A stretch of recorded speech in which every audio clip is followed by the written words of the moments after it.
Mr. President's visit to Plateau State last week or this week did not show any meaningful effort in the fight against insecurity. Mr. President told Nigerians that the solution to the problem is just to be just. And I wonder, what will this, mean to the international community? Mr. President further said and revealed in that, that meeting that was hastily and held in the terminal, in the airport terminal, told Nigerians that, he has just directed that there should be mapping of cameras, mapping of the state to help them, for real-time investigation and, findings of whatever is going to happen within the state. Meaning that after 3 years of his stay in office, Mr. President just got to know that technological advancement is a step forward in the fight against insecurity. A country where generals are killed, countries where our militaries are killed and our weapons are seized, and we're just getting to know that after 3 years in office to the fourth year, you got to know that there's need for you to the solution to arresting the situation so is to install CCTVs. And then that's also sent a strong signal to Nigerians that Mr. President over time has not even been committed to the safety of lives and properties of Nigerians. You belabor those that are mourning to leave their houses to come to an airport terminal. This is a slap. I mean, it's an insult to the sensitivity of even the mourners. And I wonder why the governor do not also look at that aspect of belabeling those that are mourning to leave their houses to an airport terminal. And Mr. President in his speech said it is already getting late, meaning that he values the next appointment more than the lives that are lost. So we heard how well did we prioritize the lives and properties of Nigerians? And so Mr. President must know all that happened in Plateau State. The speech of Mr. President was not different from what he told Nigerians in 2022 into 2023. If the strength that Mr. President came into the office and said subsidy is gone, if that same strength is put into saying corruption, impunity in our public offices is gone, we will not be seeing we will not be here we are. You came to the office, and the very day you assumed office, what you told Nigerians, what you promised Nigerians to reduce hardship on Nigerians, what we saw was the opposite, the removal of the fuel subsidy. This is not an economic discourse now. I mean, we're talking about security matters. Of course, this also brings into issues of insecurity we are having. What is insecurity? Hardship, poverty, illiteracy.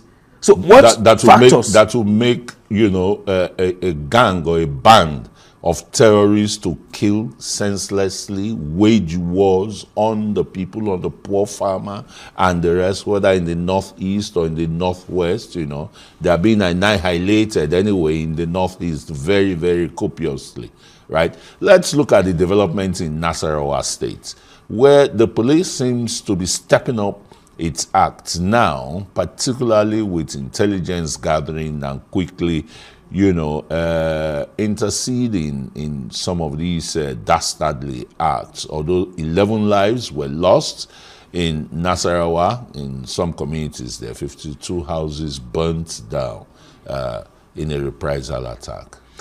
Well, it's a communal issue. And a lot has to be done. Investigation. I would not want to preempt the investigation of the police because the matter is already before the police and investigation is ongoing. However, I think they should be more proactive because what has happened is life is lost. We're a bit late and we're a bit reactive to the issue. So real-time intelligence, real-time information, and that also brings us to the issues of our response mechanism. 11 lives will be lost. It's not just in a jiffy. It's something that must happen, calculated, planned, and time was involved. So it depends on the response time. Our response time is very where are poor. the leaders of the community? If we come up with state policing or community policing and the rest, is this still going to be the kind of mayhem we'll be having amongst their communities? Well, I have often argued that state policing is a signal commitment to the issues of prevailing insecurity in Nigeria.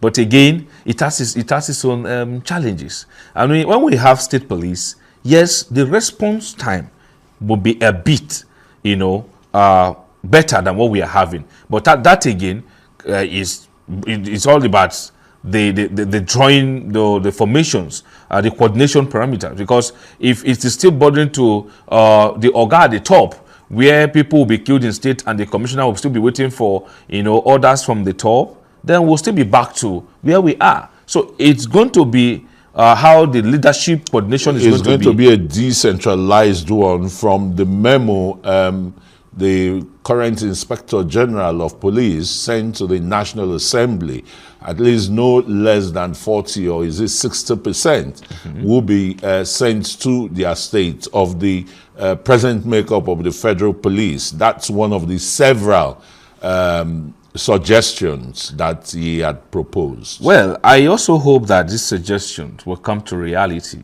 because our current police system needs some reforms to actualize state police. State police will not just open just one day and we say we are in state police. The reforms must start from the federal police system. Not until we are able to at least reform our current police structure, police system, we will not have a better, state policing. Because the state policing is what Nigerians have been, agitating for. But the current police system, the federal police system that we have, how well have they been able to build the trust between them and the people, the police and Nigerians? The Nigerians trust the police system. What is the response mechanism of the federal system? What is the training, the training conduct for the state police? Because you are still going to be giving birth to the same, the old eggs, giving birth to the new eggs. So it's still going to be what have changed in the current federal police system. Then we cannot talk about effective state policing, because the state police, we embody community policing. And then what is the community policing? As I've often said, is the community versus the police. And where there's no trust from the people, from the community to the police, how would there be intelligence sharing? How would they have an effective community policing? So until the people own the police, until the people or the police come to understand that the people owns us, we are being paid with the taxpayer money, we must respond to these people, we must also give service. Not until that.